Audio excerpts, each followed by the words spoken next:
Hello everyone, welcome back to this YouTube channel. If you are new here, my name is Samira Sani and I'm a master's student in Norway. So today I'll be sharing with you the best ways to search for schools abroad. When it comes to studying abroad, there are so many reasons people do so.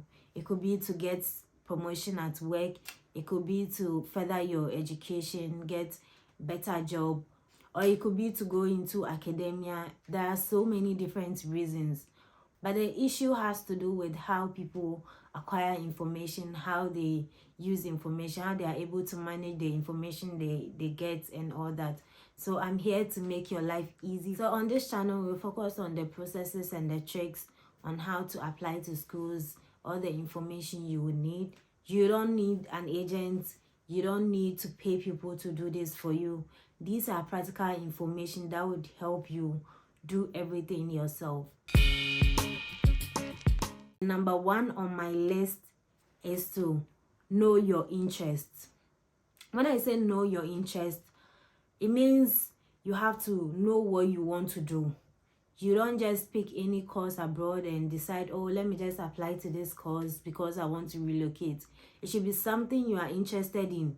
If you are not interested in, you go there and you will regret even going in the first place, because studying is not an easy job. You have to put in the effort wherever you are. So it is always good to search for schools you are interested in. So you need to know yourself. Just know the kind of things you would like to do, even if you are not paid to do them. On that note, you have to also look at your background. Let's say you are into nursing. You would like to find courses in maybe public health and all that will help you build upon your skills or build on that knowledge you already have. Or maybe you are in the engineering field, you want to further into the engineering sector. You should put all these into consideration when you are looking for school or when you want to travel abroad to study. So the second on my list is the country you want to go to. I believe this is important because it will help you know which country to go to. For instance, when you go to Canada, getting PR after school is much easier than when you are in Norway or when you are in a different country. If you choose UK, for instance, there are certain programs in the UK that allows for placement. So whilst you are studying, they connect you with companies where you get experience, more of an internship. And then mostly people end up getting jobs at these institutions, so it helps them build their skills even before they complete school. And if you want to go into the academia, the country you choose might also influence that. So you have to be mindful of which country has the best or which school has the best for your goals. Let's say you want to do an MPhil, doing an MPhil will lead you more into the academia, or doing an MSc will end you there, or maybe doing just an MA or 1-year program where it will end you. So you should know the country and what they offer. Mostly I believe this is important because each country has different rules and different institutions and how they regulate their institutions. You have to decide, and mostly people would choose Canada because after school you are able to stay in the country for a number of years to work, to find job. Not like in Norway where you have a year after school to look for a job. So meaning after school, if you don't get the job, you have to go back home and all that. So you would like to consider those things before you choose the country you want to go to. And that leads me to my third point, which is consider what you want to do after school. So what do you want to do after school? Do you want to go into the academia? Do you want to work? Do you want to go back home? All these things should come into consideration when you are choosing a country or a school. Let's say you come to Norway. After your 2 years program as a master's student, you are allowed a year to work. And that year you have to apply. There's a lot of processes that goes into it. So you have a year to work in Norway or to search for a job that relates to your program of study. So if you do not get this job at the end of that year, you are supposed to go home. You are not allowed to stay in the country any longer. But when you go to Canada, for instance, after your 2 years master's program, you can apply for up to 2 years of postgraduate permit, which allows you to stay and work and maybe find job that relates to your program and all that. So you would want to consider what you want to do after school even before you apply to any school. Number 4 on my list has to do with where you will find schools, where it's easy for you to search for schools. There are so many ways you can do this. First on my list is to check these rankings. So you can check the KOS Board University rankings and you'll find a number of universities there. You can go through these universities and check, this one is in this country and I would like to study in this country. So you go to the school's website, you check all the necessary information, and you can get all these schools from the rankings. You can also check the World University ranking.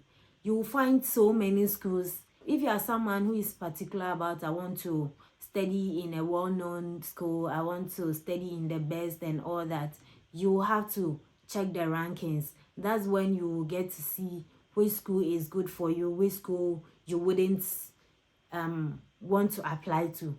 It is way easier if you have a list, or if you have like a compiled list of where you want to be and which school you want to go to.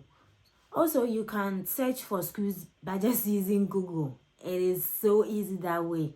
Maybe you want to go to Canada, you can just search universities in Canada which is good in this program, or universities in Canada for this program, for project management program, for it will give you a list of schools.